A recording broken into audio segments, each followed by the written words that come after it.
प्रचार शुभारंभाच्या निमित्तानं उपस्थित असलेले राज्याचे तंत्र आणि उच्च शिक्षण मंत्री, आपल्या सर्वांचे मार्गदर्शक आदरणीय नामदार चंद्रकांत पाटील साहेब, ज्यांच्या शुभ हस्ते या प्रचाराचा शुभारंभ झाला, ते राज्याचे सार्वजनिक आरोग्य मंत्री आणि जिल्ह्याचे पालकमंत्री नामदार प्रकाशराव जांभेडकर साहेब, व्यासपीठावर आपल्या सर्वांना आशीर्वाद देण्यासाठी उपस्थित असलेले कागल तालुक्याचे लोकलाडके माजी आमदार आदरणीय संजय बाबा, भारतीय जनता पक्षाचे प्रदेश सचिव आमचे मित्र महेश जाधव, या ठिकाणी उपस्थित असलेले गोकुळचे संचालक आदरणीय अमरीशदादा घाडगे, बिद्री कारखान्याचे संचालक भूषणदादा पाटील, रणजित मुडुक शिवाले, त्याचबरोबर आमचे निरीक्षक बुवासाहेब, शिवसेनेचे जिल्हाध्यक्ष विजयरावजी बलुगडे, भारतीय जनता पक्षाचे अध्यक्ष नाथाजी पाटील, या मुरगुड नगरपालिकेच्या नगराध्यक्ष पदाच्या उमेदवार सुहासिनी देवी पाटील बहिणी, त्याचबरोबर सर्व भारतीय जनता पक्ष शिवसेना पक्षाचे सर्व पदाधिकारी ज्यांनी प्रास्ताविक केलं, आमचे भैयासाहेब, त्याचबरोबर वीरेंद्र मंडलिक, या पॅनलचे सर्व उमेदवार आणि मुरगुडमधील जमलेले सर्व मतदार बंधू भगिनी, मातांनो आणि बंधूंनो, आज मुरगुड नगरपालिकेच्या निवडणुकीचा प्रचार शुभारंभ मान्यवरांच्या हस्ते होतोय. आणि या मुरगुड नगरपालिकेमध्ये गेल्या 50-60 वर्षामध्ये जर आपण बघितलं तर अनेक वर्ष नगराध्यक्ष म्हणून कैलासवासी विश्वनाथांना पाटील यांनी भूषवलेला आहे. जवळजवळ मला वाटते 25 ते 30 वर्ष या नगरीचे नगराध्यक्ष राहिलेले आहे. त्यानंतरच्या काळामध्ये जवळजवळ 15 वर्ष ही आमच्याकडे सत्ता आली. ज्यावेळी कैलासवासी खासदार माझे वडील मंडलिक साहेब होते, हयात होते, त्यावेळी या मुरगुड शहरातल्या सर्वसामान्य माणसाला नगराध्यक्ष पदावर बसवण्याची संधी मंडलिक साहेबांना दिली.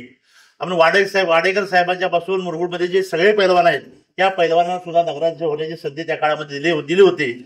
आणि मग अलीकडच्या काळामध्ये सुद्धा मागच्या 5 वर्षामध्ये ज्यावेळी निवडणुका झाल्या, या निवडणुका या शिवसेना पक्षातर्फे आम्ही लढवल्या आणि त्यामध्ये सुद्धा 17 पैकी जवळजवळ 14 नगरसेवक हे आपल्या युतीचे निवडून राहिलेले 3 नगरसेवक हे रणजित दादांचे होते. म्हणजे आपले सगळे 17च्या 17 त्यावेळीच्या काळात 17 नगरसेवक होते आणि आता सध्या 20 नगरसेवक आणि 1 नगराध्यक्ष आहे. आता भैया पाटील साहेबांनी म्हटल्याप्रमाणे 21-0 होईल अशा पद्धतीची परिस्थिती आहे. आपल्या आशीर्वादाच्या आणि प्रेरणेची आम्हाला गरज होती.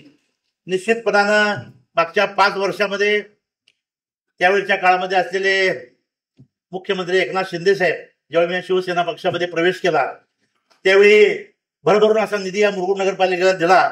आणि ज्या अंबाबाईच्या प्रांगणामध्ये आज प्रचाराचा शुभारंभ होतोय त्या अंबाबाईचा आशीर्वाद आणि विशेषतः हे अंबाबाई मंदिर बांधावं ही मुरगुडकरांची अतिशय मनापासूनची इच्छा होती. आणि मग माझे वडील कैलासवासी सदाशिवजी मंडलिक साहेबांनी ठरवलं की आपल्या ग्रामदैवताचं एकदा नवीन मंदिर बांधायचं. आणि त्यावेळेच्या काळामध्ये माझ्या जय शिवराय एज्युकेशन संस्था असेल, हमीदवाडा सदाशिवराव मंडलिक कारखाना असेल, याच्या माध्यमातून सुरुवातीच्या काळामध्ये एक पगार जवळजवळ 35 ते 40 लाख रुपये आपण सुरुवातीला गोळा केले आणि जवळ 7.5 कोटीपर्यंत मंदिर हे आमच्या फंडातून शासनाच्या मदतीतून हे उभारलं गेलं. आणि हे होत असताना एक योगायोगाची गोष्ट होती. त्यावेळेच्या काळामध्ये मुरगुडचं राजकारण जरी वेगळं असलं तरी या अंबाबाई मंदिराचे तुम्ही महेश जाधव देवस्थानचे अध्यक्ष होता, त्यावेळेच्या काळामध्ये हे मंदिर उभारत असताना प्रवीणदादा पाटील यांनी दोघं हे सह-अध्यक्ष होत. पण आमच्या पुढाकारानंच हे मंदिर उभारलं गेलं. आणि मुरगुड नगरीमध्ये त्या काळामध्ये राजकारण विरहित अशा पद्धतीचा एक भव्य दिवस सोहळा सुद्धा मुरगुडकरांनी अनुभवला. मला वाटलं होतं की आता मुरगुडचं राजकारण मागं पडलं, डोकी फुटायची बंद झाली, पुढच्या काळामध्ये असं चालू राहील. पण हळूहळू राजकारणाचं आहे ते बदलत असतं, बदललं. आणि मग त्या काळामध्ये मी खासदार होतो आणि म्हणून त्यावेळेचे मुख्यमंत्री एकनाथ शिंदे साहेब यांनी भरभरून निधी दिला. जवळजवळ 70 कोटीचा निधी आम्ही आता जाहीरनामा लोकांच्या समोर दिलेला आहे. 70 कोटीचा निधी मागच्या 5 वर्षामध्ये आम्ही आणण्यामध्ये यशस्वी झालो. आज मुरगुडचा कानाकोपरा असेल, मुरगुडचे सगळे बगीचे असतील, रस्ते असतील, पाणी पुरवठ्याची सोय असतील, हे करण्यामध्ये आम्ही यशस्वी झालो. मुरगुड नगरीची पाणी पुरवठ्याची योजना ज्यावेळी झाली त्यावेळी मागच्या 10 वर्षापूर्वी त्याचा सर्वे केला होता. आणि मग जी नागरिकांची संख्या आहे त्याला जरी पाणी येत असलं तरी थोड्या अपुऱ्या दाबाने येतंय, ही सुद्धा वस्तुस्थिती आहे. पण पुढच्या काळामध्ये सगळ्यांना मुबलक पाणी मिळावं यासाठी सुद्धा पाण्याच्या नव्या योजना करणं, या विभागामध्ये क्रीडांगण करणं, अशा सगळ्या महत्वाकांक्षी योजना येऊन आम्ही यासाठी यामध्ये उभारले. खरं म्हटलं तर मंडलिक साहेबांनी राजकारणामध्ये एक चूक केली, आता त्याबद्दल मी वाहपो करत नाही, मी सुद्धा एक चूक केली. मागचे एक नगराध्यक्ष होते, तू माझा शिष्य, त्यांना मी इथं नगराध्यक्ष केलं. आणि आम्ही शाहू फुले आंबेडकरांच्या विचाराचे दादा असल्यामुळं जातपात आम्ही मानत नाही.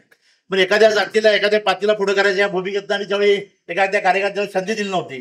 पण ज्यावेळी संधी दिली त्यावेळी मात्र मी निवड झाल्यानंतर सांगितलं होतं, आता जुना अनुभव काय आमचा चांगला नाही आणि आता नव्यानं पुन्हा एकदा कुणाला आम्ही संधी देतोय. आणि मग असा पुन्हा एकदा जर विश्वासघात झाला तर त्या जमावतेवर सुद्धा आमचा विश्वास राहणार नाही. मी त्यावेळी सांगितलं होतं, तो अनुभव आम्हाला येतोय. आणि म्हणून जाती धर्माच्या पलीकडे जाऊ त्या मुरगुड नगरीनं सर्वसामान्य सर्व धर्म समभाव राखलेला आहे. तेच वातावरण पुढच्या काळामध्ये कायम राहावं या भूमिकेत आम्ही निवडणूक लढतोय. आपल्या सगळ्यांच्या आशीर्वादामुळे निश्चितपणाने आम्ही निवडून येणार आहे. पण आता कागल नगरपालिकेची निवडणूक सुद्धा आहे. तुम्ही भारतीय जनता पक्षाने तिथं माघार घेतलेली आहे, कोणाला पाठिंबा दिला मला माहिती नाही. पण कागल तालुक्यामध्ये लोकशाही आणली पाहिजे, ती भूमिका माझी आहे. आणि त्यासाठी सुद्धा तुमचा सर्वांचा आशीर्वाद मला पाहिजे आहे.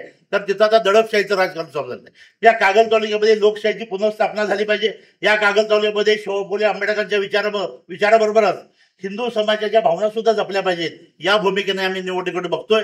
आणि केवळ जाती जमात नव्हे तर या नगरीचा सर्वांगीण विकास आणि ही नगरी या महाराष्ट्रातील अव्वल नगरी बनावी या भूमिकेत आम्ही ही निवडणूक लढतोय.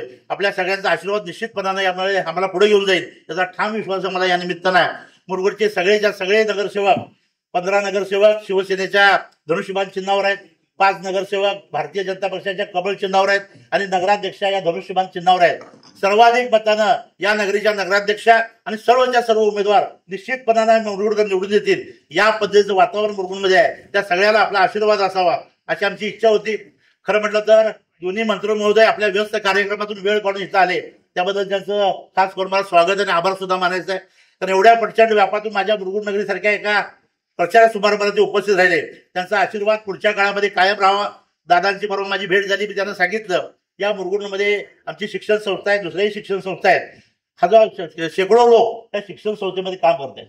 त्याचा व्याप वाढवायचा असेल तर मला व्हेटरनरी कॉलेज माझा काढायचं मी परवा सांगितलं. दादानी मला शब्द दिला, दादा सहजासहजी कोणाला शब्द देत नाहीत आणि दिला तर तो पाळतात, हा माझा अनुभव आहे. पुढच्या काळामध्ये व्हेटरनरी कॉलेज सुद्धा तुम्ही आम्हाला मंजूर करावं विनंती या निमित्तानं करतो. या मुरगुड नगरीमध्ये एक चांगलं क्रीडांगण असावं. या मुरगुड नगरीमध्ये ज्या पद्धतीनं कुस्ती शौकीन आहेत त्याच पद्धतीने अनेक कुस्ती मल्ल सुद्धा आहेत. म्हणून माझ्या वडिलांच्या नावानं कैलासवासी सदाशिवराव मंडलिक ते सदाशिवराव मंडलिक ही कुस्ती संकुल आम्ही उभा केलं आहे. जवळजवळ 3.5 कोटीचं एक नवीन अशा पद्धतीने बंदिस्त सभागृह आम्ही बांधत आहोत. स्टेडियम आम्ही इंडोर स्टेडियम आम्ही बांधत आहोत. आणि त्याचे जे खेळाडू आहेत, विशेषतः मुले, या देशात आणि आंतरराष्ट्रीय स्तरावर जातात आणि जवळजवळ 100 पेक्षा जास्त पदकं या कुस्ती संकुलाने मिळवलेले आहेत. त्या सगळ्या उपक्रमाला आपला आशीर्वाद असावा अशा पद्धती इच्छा या निमित्ताने व्यक्त करतो. आदरणीय प्रवीणदादा पाटील यांचे आमच्या अनेक वेळा राजकीय संघर्ष जरी झाले तर त्याने मी मित्र आहे हे सगळ्यांना माहिती आहे. आणि मग आमच्या मैत्रीतून या मुरगुड नगरीचा नवा विकास व्हावा या भूमिकेत आम्ही जातोय. या सगळ्याला आपण आशीर्वाद द्यावा ही पुन्हा एकदा विनंती करतो. आपण इथं आल्याबद्दल पुन्हा एकदा आपला आभार व्यक्त करतो. थांबतो.